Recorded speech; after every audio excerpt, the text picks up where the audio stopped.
Hello, Bingsu the movie lovers. This time we would like to review Northern Limit Line movie. Movie ini berdasarkan kisah nyata dari Korea yang mengisahkan tentang bentrokan angkatan laut antara Korea Utara dan Korea Selatan Besti. Without any further ado, check it out. Scene diawali pada tahun 2002 di Laut Kuning dekat garis batas utara. Selama Piala Dunia Korea-Jepang pada tanggal 29 Juni 2002 jam 11.50 IM di Pulau Yeonpyeong, Korea Selatan, mendaratlah beberapa helikopter yang membawa korban perang. Keadaan mereka sangat kritis. Mereka semua adalah tentara Korea Selatan. Mereka mempunyai keinginan untuk kembali hidup. Beberapa dokter sedang menolong mereka. Mereka dibawa ke rumah sakit militer.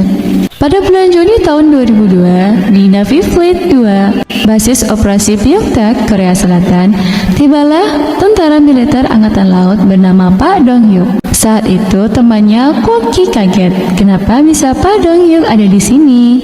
Ternyata dia dipindah ke line mereka. Lalu Kwok-ki mengenalkan tentara yang bertugas saat itu kepada Pak Dong-hyuk. Lalu Pak Dong-hyuk memberi hormat kepada ketua dan diajak berkeliling melihat kapal mereka dan menyapa teman-teman. Akhirnya tibalah mereka menuju kamar Pak Dong-hyuk dan Pak Dong-hyuk bertanya, lalu di manakah kamar untuk tentara yang sedang sakit dan di manakah obat-obatnya? Saat malam tiba, tentara lainnya menonton pertandingan bola dan tiba-tiba seseorang mematikan listrik. Mereka pun berlari menuju stasiun pertempuran karena keadaan darurat dan mereka melakukan latihan tentara bersama. Dan muncullah komandan. Dan komandan itu menanyakan, di mana ketua Hesman? Seorang kapten menjawab, saya adalah ketua hari ini. Dia hari ini izin karena istrinya sakit. Komandan pun mengatakan tidak ada izin karena sakit untuk tentara. Di pagi hari yang cerah, para tentara berolahraga dan ketua Hesman melaporkan keberadaannya tadi malam kepada komandan. Komandan pun mempersulitnya dan menghukumnya. Mereka mulai berlayar mengitari lautan. Mereka menuju pangkalan lautan dan Pak Dong-hyuk dijailin teman mereka. Pak Dong-hyuk sangat takut dan tegang karena di sebelah pangkalan ada Korea Utara yang siap membidik mereka kapan saja. Di malam hari saat kapal patroli Laut Kuning di pangkalan maju, Pak Dong-hyuk tidak bisa tidur. Dan tiba-tiba temannya memanggilnya untuk makan malam bersama. Mereka sangat antusias dan senang karena makan malam spesial kali ini dengan mie kepiting. Ketua Hesman memberikan mie tersebut dan memberikan pertanyaan kepada Pak Dong-hyuk tentang pengetahuannya tentang kedokteran dan kapal. Tiba-tiba saat sedang asyik makan, muncullah komandan di belakang mereka. Mereka kaget dan berhenti makan. Mereka pun dihukum untuk melakukan push up 100 kali. Saat komandan pergi, mereka mulai bercanda lagi. Saat mereka tertidur, tiba-tiba keadaan darurat dihidupkan. Mereka bergegas menuju sumber suara dan melihat nelayan yang melintasi batas lautan. Ketua menyuruh untuk menembakkan air. Nelayan tersebut menembak kapal tersebut dengan batu. Lalu, para nelayan itu ditahan dan diintegrasi di kapal Navy Line. Tiba-tiba, komandan memerintahkan ketua untuk melepaskan nelayan mereka tersebut. Tiba-tiba, komandan memanggil ketua untuk melepaskan nelayan tersebut dan membiarkan mereka pergi. Ketua Hesman tidak setuju karena mereka bukan nelayan. Lalu, ketua pun tidak peduli. Dia hanya mematuhi perintah komandan untuk melepaskan nelayan tersebut. Lalu, nelayan tersebut dilepaskan. Di pagi hari, Pyongyang, Korea Utara, petugas negara memberikan rapat, dan saat itu pertandingan dimenangkan oleh Republik Korea. Keadaan darurat dihidupkan lagi, dan saat mereka sedang makan siang, mereka pun berlari pergi dan melihat ada musuh di stasiun pertempuran. Saat kedua kapal mendekat, ternyata kapal Korea Utara dan ketua Hesman kebentaran. Maka kapal mereka tabrakan ringan dan seorang laki-laki jatuh dari kapal mereka. Pria yang jatuh tersebut tidak bisa berenang. Akhirnya ketua Hesman masuk ke air dan menolong Taejong. Taejong pun sadarkan diri dan ketua Hesman merasa ketakutan. Ketua Hesman pun mengingat kembali kenang-kenangan bersama istrinya. Istrinya kecewa kenapa meninggalkan dia saat hamil. Di pagi hari, Taejong dibawa ke rumah sakit dan melakukan beberapa pemeriksaan.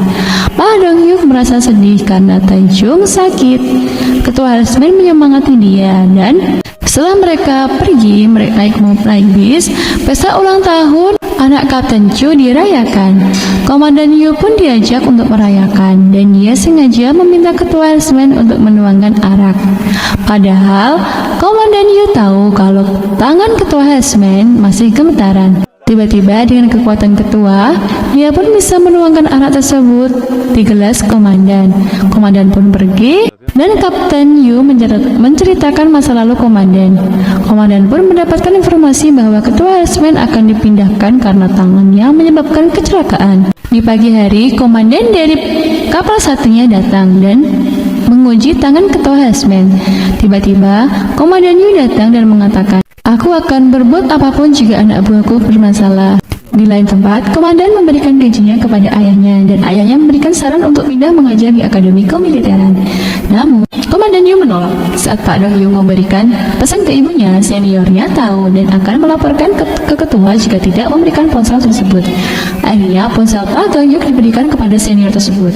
Namun, tiba-tiba ketua Helmsman datang dan merebutnya lagi. Di pagi hari yang cerah, Taejung kembali dan menyapa Pak Dong Yu dan memberikan roti. Tiba-tiba Pak Dong Yu diberikan informasi bahwa ada seseorang cewek yang berkunjung, dan teman-teman pun penasaran siapa cewek tersebut. Setelah diajak pergi, cewek itu mencolek Kapten Han atau ketua Helmsman. Pak Dong Yu pun kaget, ternyata dia yang mengajak keluar. Ketua Helmsman memberikan tiket pulang untuk dia dan menyuruh Pak Dong Yu untuk memberikan ucapan ulang tahun kepada ibunya. Ketua Helmsman tahu kalau ibu Pak Dong Yu sedang ulang tahun. Setelah tiba di restoran ibunya Pak Dong Yu ternyata tunya bicara, dan ibunya telah menyiapkan makanan yang enak untuk Pak Dong Yu dan ketua Helmsman. Mereka pun makan bersama dan merayakan ulang tahun ibunya. Setelah beberapa hari, mereka melakukan rapat ulang, dan Korea Utara mendapatkan pesan bahwa mereka akan fire. Tentara Sky-Navy berlatih dan berlatih di sepanjang hari. Tiba-tiba musuh Sky-Navy datang. Sky-Navy siap-siap dalam posisinya. Korea Selatan memberikan peringatan kepada Korea Utara bahwa mereka telah melewati batas utara. Dan saat Komandan Yu mengecek wajah-wajah mereka, Komandan Yu terkejut bahwa mereka adalah nelayan-nelayan yang sebelumnya mereka tangkap dan integrasi dan mereka lepaskan lagi. Di basis komunikasi 3579, mereka memberikan informasi bahwa perintah untuk membuka fire. Dia meminta untuk meneruskan pesan tersebut ke markas besar. Di Fleet Korea Utara, tentara utara sudah menyiapkan diri di jam 05.30 pagi. Pada tanggal 29 Juni tahun 2002 di Pyongyang, tentara Sky-Navy sedang makan, dan tanpa mengetahui perang terjadi, mereka tetap melakukan latihan. Tiba-tiba di jarak 5 mil 30 derajat ada pasukan musuh datang, dan alarm keadaan darurat pun dihidupkan. Tentara Sky-Navy siap-siap di stasiun pertempuran dengan situasi siap tempur.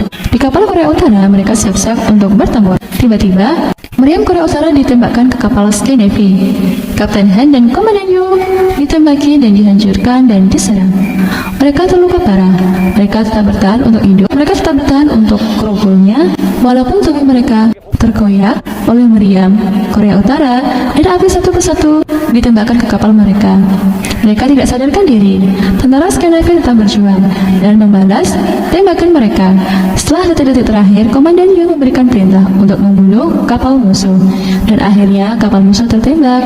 Komandan pun mengakhiri nafasnya. Kapten Han terus bertahan untuk mengemudi kapalnya. Kapten Han bertahan walau darah terus menetes dari punggungnya. Akhirnya tentara Sky-Navy mendapatkan bantuan walaupun telat. Tentara musuh pun tumbang dan semua kru tewas. Setelah penyelamatan kru Sky-Navy, semua keluarga dikabarkan bahwa tentara Sky-Navy telah meninggal dunia dan melaksanakan upacara kematian anggota Sky-Navy. Semua keluarga yang ditinggalkan menangis, sedih dan haru. Mereka belum siap kehilangan putra yang dibanggakan mereka. Ayah Komandan Yu sangat sedih dan memeluk seragam Komandan Yu. Istri Kapten Han atau Ketua Helmsman menangis di pantai karena kehilangan suaminya. Ibu Pak Dong Yu menemani dia sampai dia siuman. Pak Dong Yu pun sadarkan diri.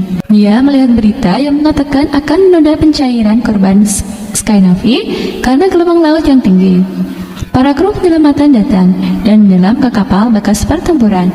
Mereka merupakan mayat Kapten Han Dong-hyuk, dan Pak Dong Yu pun bangun untuk memberikan hormat yang terakhir kepadanya. Pak Dong Yu pun menangis, dan tiba-tiba di pagi harinya, denyutnya di Pak Dong Yu berhenti. Pak Dong Yu pun menangis dan mengembuskan nafas terakhirnya. Ibunya menangis keras, dan ibunya sangat sedih kehilangan Pak Dong Yu. Lalu scene dilanjutkan kembali ke masa di mana mereka berada di kapal Sky-Navy bersama. Mereka menonton pertandingan bola, dan Komandan Yu pun ikut menonton. Mereka asik menonton hingga pertandingan selesai dan dimenangkan oleh Republik Korea. Nah, seru sekali Besti movie-nya. Kira-kira mau di-review apa lagi nih guys? Yuk komen di bawah. Don't forget to like, share, and subscribe. Thank you for watching Besti.